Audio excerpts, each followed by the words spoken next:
na kasing tanggapin na hindi niyo ako matatalo kahit magkampihan pa kayo.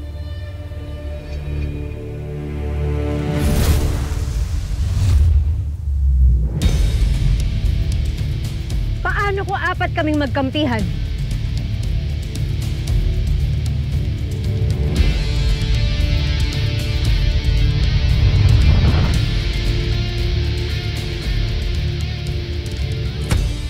Oras na.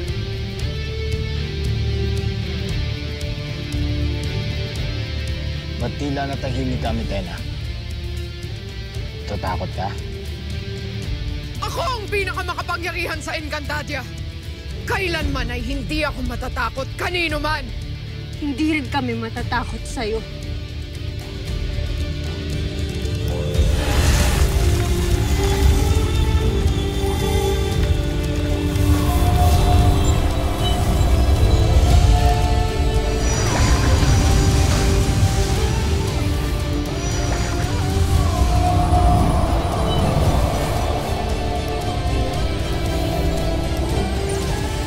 Ngayon pa lamang sumuko ka na, Iten.